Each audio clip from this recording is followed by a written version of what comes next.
Hi everyone, I'm Joe Zuritsky. Thank you for joining us this evening to celebrate the life of Ron Rubin, a true Philadelphia treasure. While we wait for everyone to join, we'd first like to thank our tribute committee. Thank you, tribute committee. Dear friends, like he was for so many of you, Ron Rubin was always there for me. During the course of our more than 40 years of friendship, I could always count on his counsel and honesty. Whether at our homes or on the golf course, we would spend hours talking about the great issues of the day. Pick a topic, and each time he brought a prestigious intellect that could hold a room, but it was always paired with an uncanny humility that made him so special. He will no doubt be remembered for how he shaped the city of Philadelphia, its skyline, its energy, its culture. As you gather today in this beautiful museum, I will always remember how he described his vision for it and how honored I felt to first walk through its sacred halls because he made that vision real. But he also shaped our nation with his decency and goodness and his character and courage. Ron represented the best of who we are as Americans. He also represented what Yeats wrote, "Think where man's glory most begins and ends, and say, my glory was, I had such friends." Ron Rubin was that friend to me. To Marcia, his beloved wife, Susan and Bill, his children, to Scott, his grandson, and to Judy and George, his siblings, and to his entire family. I know the void his absence leaves, but he will always be with you. It will take time, but I promise you, the day will come when his memory will bring a smile to your lips before a tear to your eyes. And like he was always there for me and for my family, he will always be there for you. May God bless Ron Rubin, a good man, a great American. Sincerely, Joe Biden. Hi, everybody. Welcome to this great celebration of the life and career of Ronnie Rubin, our dear friend, who I know all of you loved and admired and still do today when you think about him, and smiles come to your lips just as easy as can be. The fact of the matter is that if Ronnie were here tonight, he would say, please, don't make a Tsimus out of this. We have too many of my friends out there that are suffering from a variety of maladies, which he would call alta-cockeritis. But even those of you who may be suffering from that malady are going to enjoy this evening because it's really dedicated to our dear, dear friend who we all know was indeed a world-class mensch. Shalom. I'm Rabbi Eric Yanoff, one of the rabbis here at Adith Israel, and I've had the honor of serving as Ron Rubin's rabbi for the past decade. In Judaism, the word for one who builds, boneh, is related to the word for wisdom and understanding, binah. As we come together to honor the memory, the legacy of Ron Rubin, we know that Ron built worlds. His vision brought us a rebuilt Philadelphia, landmarks like the Bellevue, and entire neighborhoods of revitalized city life. His vision helped to bring us the National Museum of American Jewish History, which speaks to our past as we build our future. As we said at his funeral here at Adith Israel, we have lost a giant. There is a hole in Philadelphia's cityscape that no landmark building could fill. But Ron, as a boneh, as a builder, tells only part of the story of Ron Rubin's binah, his wisdom, his discernment, his understanding. Every building that stands because of him stands as a testament to the binah, the understanding, the relationships, the friendships and visionary connections, the love that Ron also built. Relationships were everything for Ron. He was a trailblazer. He got things done. But a real successful deal for Ron Rubin was one where no one walked away from the table feeling hurt, no bad words. That is why, like thousands of people around the city he loved, around the country, even around the world, we not only aspire to emulate his greatness, but we also aspire to emulate his goodness. As we gather to honor Ron Rubin's legacy as a boneh, a builder, we must also honor his binah, his wisdom and vision. As our cantor will now sing, he has built a strong foundation, and on that foundation, a house, a community, a hometown, in which we can live and nurture our story for generations to come. He has built it with love, with purpose, with care, with dedication. For this we thank him. For this we honor him. May his memory be a blessing upon which we build more blessings to come. Amen. Will you build me a house that really will be mine? Then let me give you my design, a simple scheme of the house I dream of. Build my house of wood, build my house of stone, build my house of brick and mortar. Make the ceiling strong, strong against the storm, shelter when the days grow shorter. But build my house of love and paint my house with trusting and warm it with the warmth of your heart. Make the floor of faith, make the walls of truth, put a roof of peace above. Only build my house of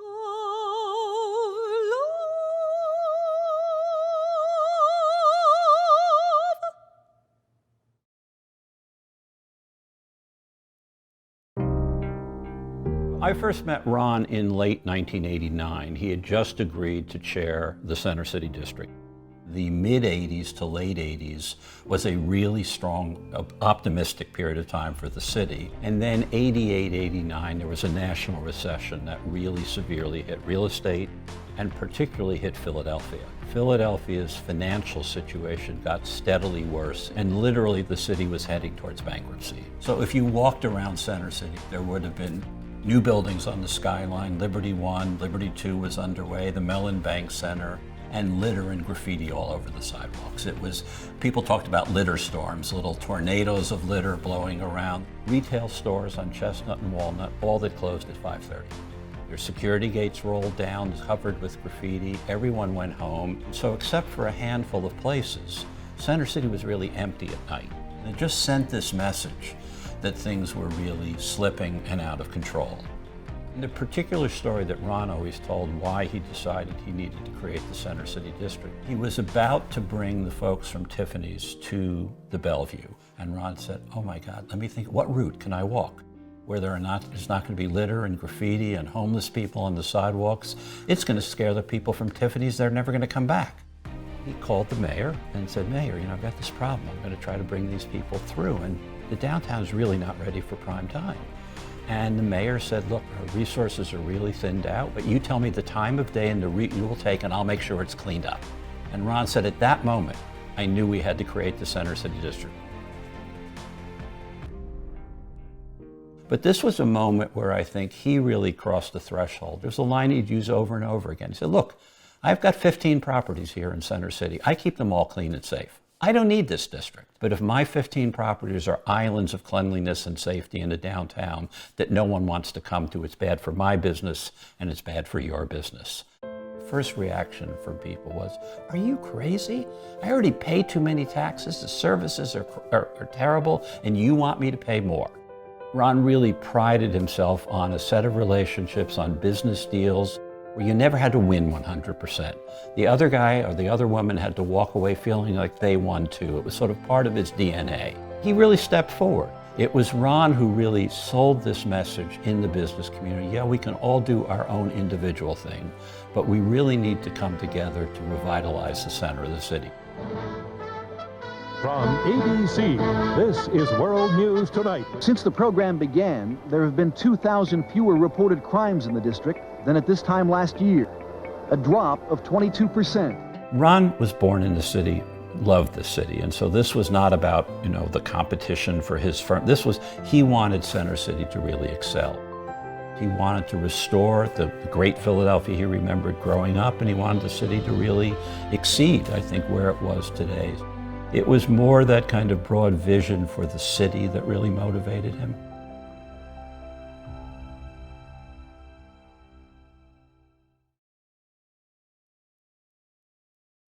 Hi friends, Eddie Bruce here, and I'm so proud to be a part of this celebration of the life of a truly great man, Ronnie Rubin. One thing I knew for sure about Ron is that he loved the music of Frank Sinatra.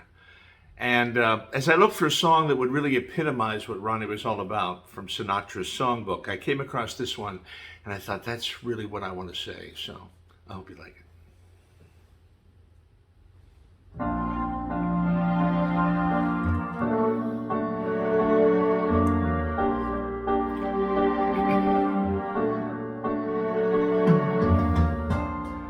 Here's to the winners,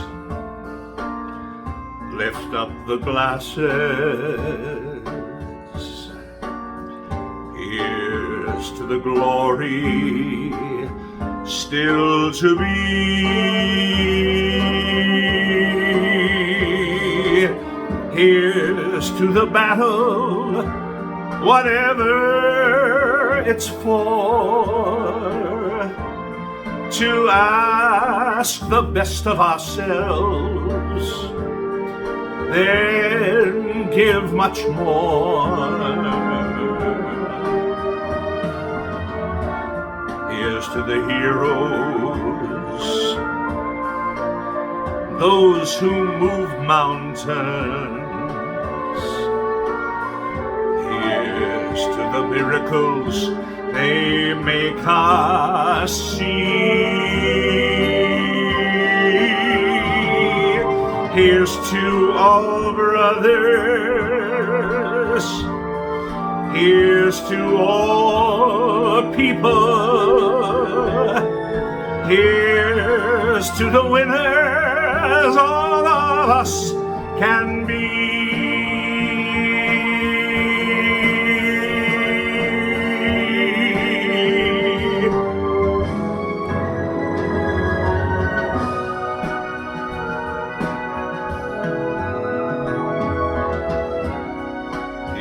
To the heroes, those who move mountains. Here's to the miracles they make us see.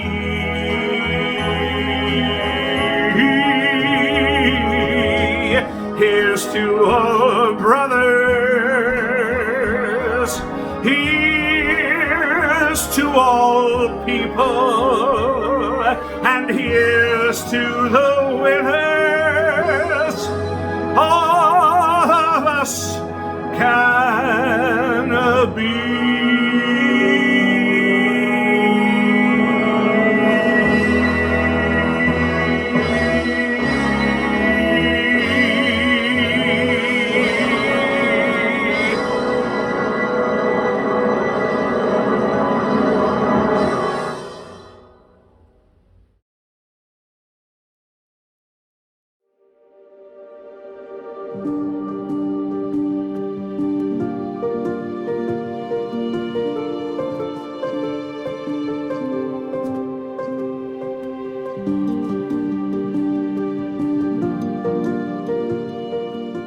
Ronnie was an amazing man. My husband, George, was in love with Ronnie. They were really good buddies. And when this Museum of American Jewish History, asked my husband, George, to be chairman, he said, I won't do it unless Ronnie Rubin does it with me.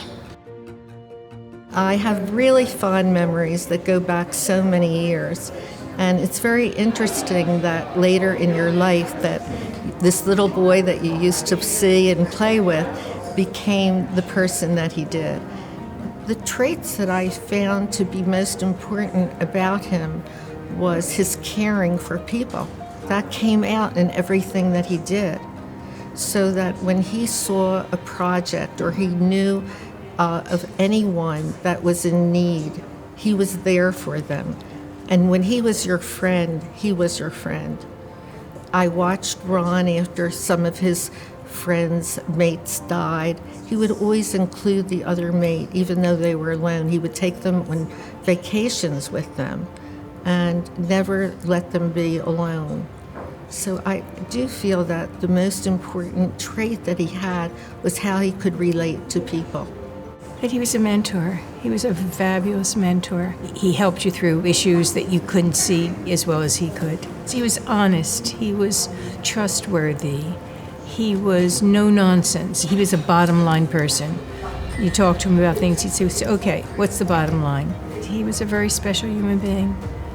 My father used to say to me, remember, son, never forget, family comes first.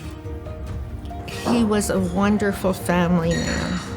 His family meant everything to him. It meant to him more than anything. And he never lost sight of that. He impacted my life by helping to build this wonderful museum. I mean, he and the people around him and my husband, they worked on this museum for a long time, 10 years. He found the property. He was the one who found the property that we bought. It was because of him that we have this wonderful building. I was really very fortunate to have people like Ron on my board during the time that we were building this museum. He was always stopping by to take a look at the building and look to see how the construction people were doing, and always had a good comment for everyone, urging them on, thanking them for doing the great job that he did. He really cared about the city of Philadelphia. He wanted it to be better, and he helped to make it better in so many ways. It's the only museum of American Jewish history in the country. It just makes me so proud. It makes me so proud that we have a museum like this on Independence Mall. And if it wasn't for Ronnie, if it wasn't for George, we wouldn't have this museum. But it never was about him. He wanted it for everyone. Whatever success he had, he shared his success. And he cared about people. He never changed. He was always the same Ron he was when he lived in West Philadelphia or when he moved to the main line. You just knew who you were going to get. You were going to get Ron. Ronnie, we miss you. And you're going to be missed.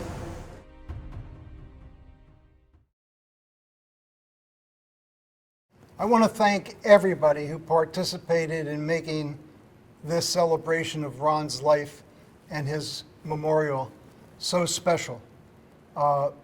This is one of those times where you didn't have to go searching and asking for people to participate. So many of you volunteered, and so many of you stepped up to the plate and did it regardless of the time.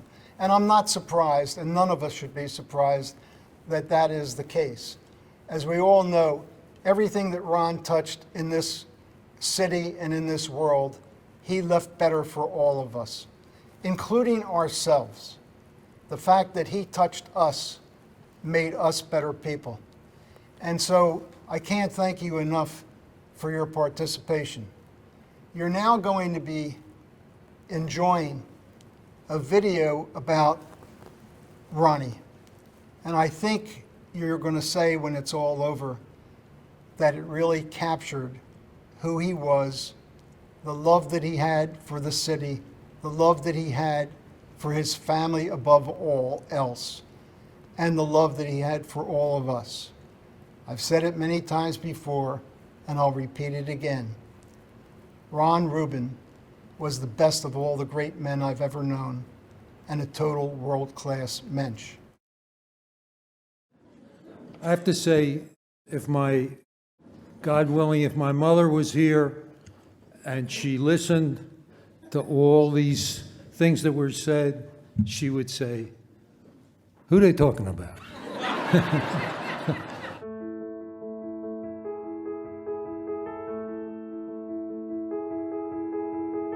He loved Philadelphia, real deep in his soul. You can't say it's never going to happen to Ron Rubin. Don't bet against him.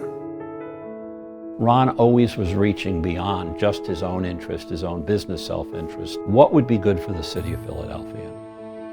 He wanted it to be better, and he helped to make it better in so many ways. People loved him, respected him. He was the guy people went to when they had a problem, they needed good advice. He loved life. I don't know anyone who loved life as much as he did.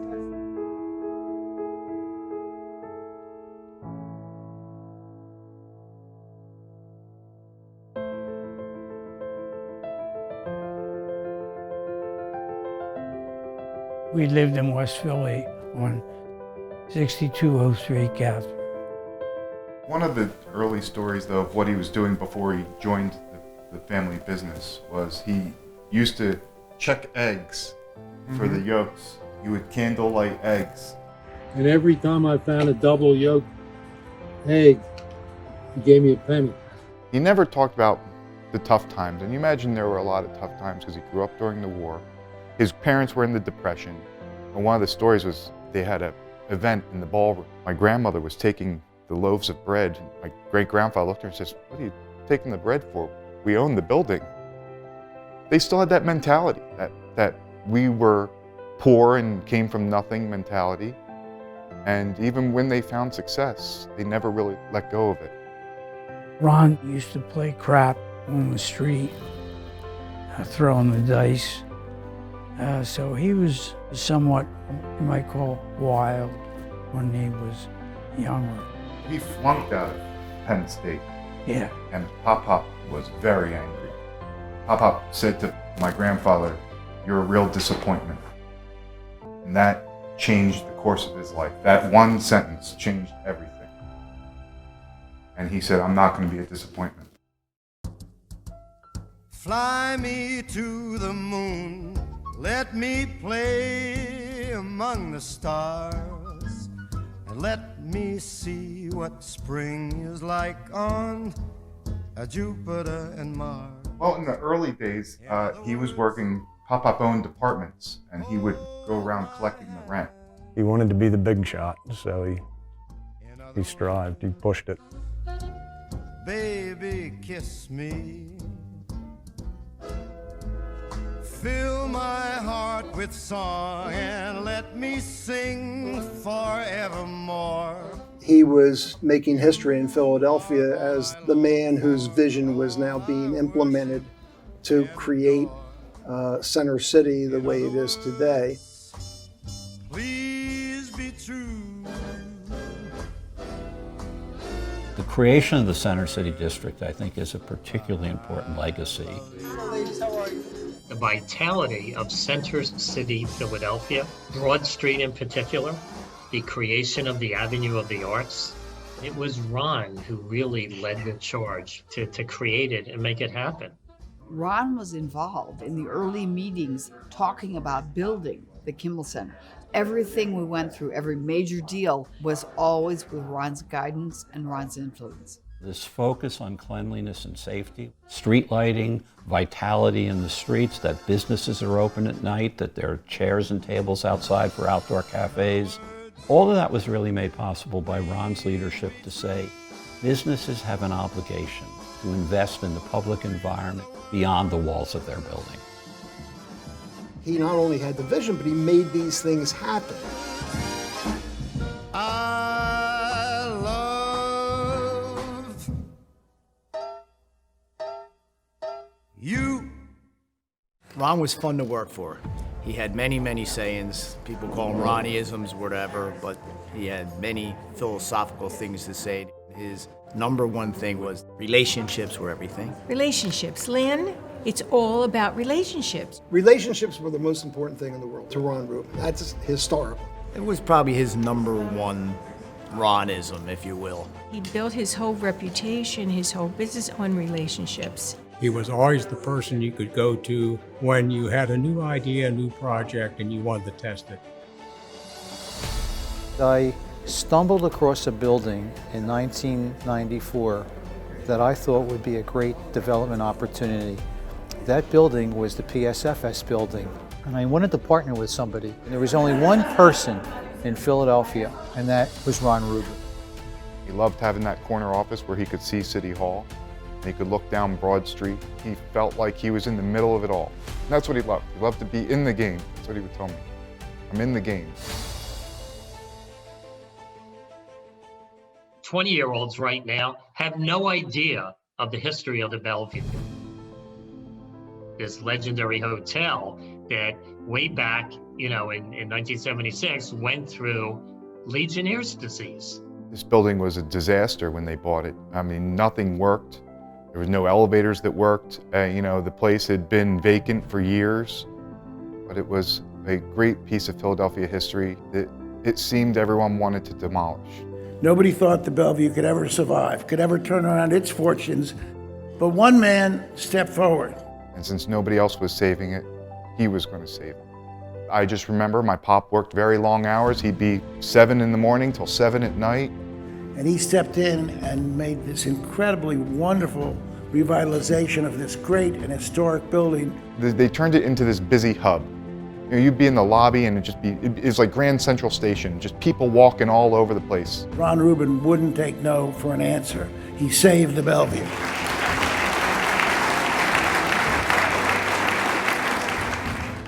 He's met with presidents here. He met with Joe Biden here. They were great friends. I remember my grandfather, when Joe Biden suffered the tragedy with his family, my grandfather went down to Delaware and showed up for the funeral, and Biden saw him and was like, "What are you doing here?" And my grandfather just said, "It's family." He was there for people when they needed him. That was his ability. He was always there for me, whole life. People like Ronnie, who grew up here, went to school here, love this city. He wanted Center City to really excel. The Bellevue was part of that. The buildings he built when they decided to move on to Market East, it was all because he wanted to restore the great Philadelphia he remembered growing up. He took a great deal of pride in the landscape of the city. Ronnie's love for Philadelphia was extraordinary, kind of matching the love he had for this museum. He understood clearly how important the city of Philadelphia was to the formation of our country. And he wanted this museum to speak to that. Ron was the leading Jewish citizen in the city of Philadelphia. It was because of him that we have this wonderful building. There are people who just get enormous satisfaction out of giving back, and Ron was one of those people. He exuded a sense of gratitude. I don't see Ronnie saying, "Oh, my legacy was 1735, Market Street." No way. No way. It was just a thing. It's always about people. I adored Ron. I learned a tremendous amount from Ron. I cherish him. I feel very fortunate that I could call him a friend. For me, he was a mentor. He's like a brother to me. He treated me like a son. I'm not his son. His love for his parents, his love for his friends, his love for his family, those were his driving factors. Being successful in business was like a side effect. He worked a lot, but he always made time for the family. I joked with him more than once that we married women we didn't deserve. And he so quickly accepted that, grateful for the life he had built with Marcia.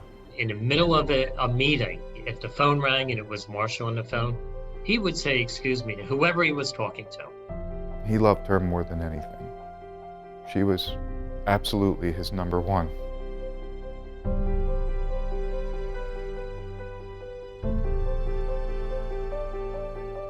I loved, still love, Ronnie Rubin, period. He made me feel good about me. If I was good enough to be his friend, then there must be something okay with me. He just had great instincts about people and the appropriateness of what to say and when to say it and how to say it. And that's a real gift. You got to have something special inside you to know how to do that. Ron Rubin, or Ronnie as we all call him, was the best of all the great men. There wasn't anything he wasn't good at, except for maybe golf. He was not a great golfer. Oh, I've always aspired to be like him. So I hope to raise my son the way he raised me, and to put his values into my son. And I couldn't have been prouder to have him as a grandfather.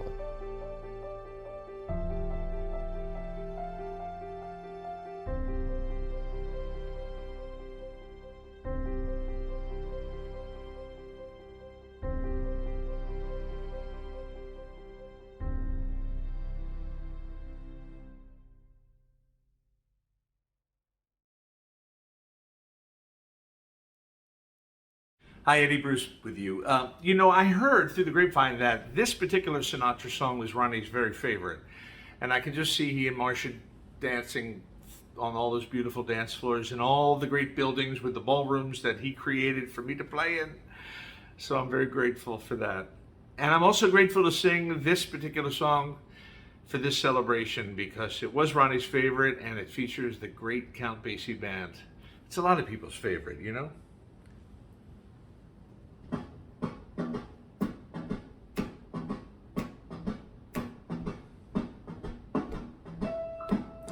Fly me to the moon and let me play among the stars.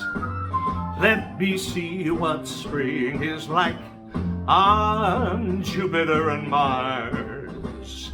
In other words, hold my hand.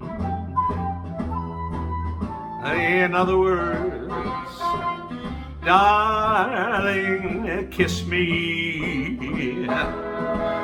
Fill my heart with song and let me sing forevermore. You are all I long for, and I worship and adore. In other words, please be true. In other words, I love you. Come on, band.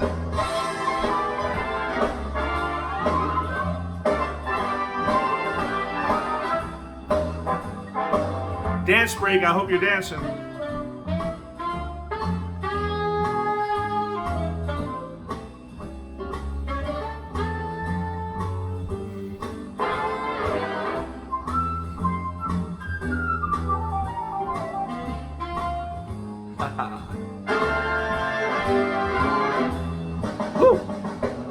Just fill my heart with song and let me sing forevermore.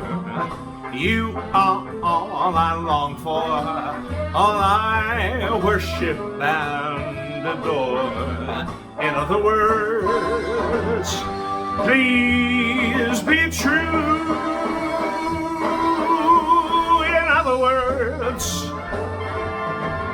baby, in other words, I love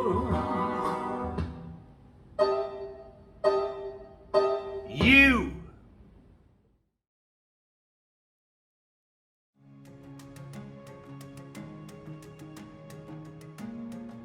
Ron Rubin, or Ronnie as we all call him, was the best. His ethics, his character, his love of family, his decency, his authenticity. That's who he was. I often say that if I could change the name of this museum, I would call it the National Museum of American Jewish Gratitude. Ron Rubin exuded American Jewish gratitude, and this museum represented his gratitude to this country and all that he had. Ron never started a project which he didn't finish successfully. And it was always his desire to see this museum succeed, no matter what we had to do to achieve that. I'm just thrilled with the idea that we can give tribute to Ron in this memorial. And at the same time, if people are so inclined, we can probably help the museum, because that's what Ronnie would have wanted. Ron wanted this museum to flourish. He wanted the museum to be a leading voice and a leading force in the Jewish community in Philadelphia and across the nation. And building on Ron's own sense of gratitude and his love for this museum, Betsy and I have committed ourselves to give even more generously, to double our support. Given how I know Ron left this work unfinished, I hope those who loved Ron, who admired Ron, would join us in building this tribute fund, that it would support this institution and build it to be the flourishing institution that Ron dreamed of and Ron was inspired by. It was this institution that spoke to Ron's sense of gratitude to this country, to his community, and to his heritage. And I hope those who are closest to Ron, who Ron inspired, will join me.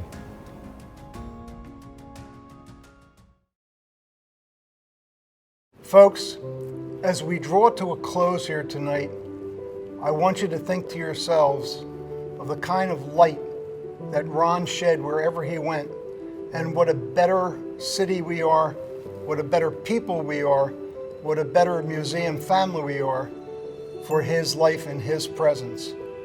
What we want to do from here on out is to share Ronnie Rubin's light with the world, with everybody we come in touch with, and certainly with all those who have the ability to utilize the wonderful museum that we all love so dearly. Thank you. Leave the light on. Leave the light on. Leave the light on. Leave the light on. Leave the light on. Leave the light on. Right, Frank? Leave the light on. Leave the light on. Leave the light on. Leave the light on. Leave the light on. Leave the light on. Leave the light on. Leave the light on. Leave the light on. Leave the light on. Leave the light on. Leave the light on. Leave the light on. Leave the light on. Leave the light on. Leave the light on. Keep the light on. Keep the light on.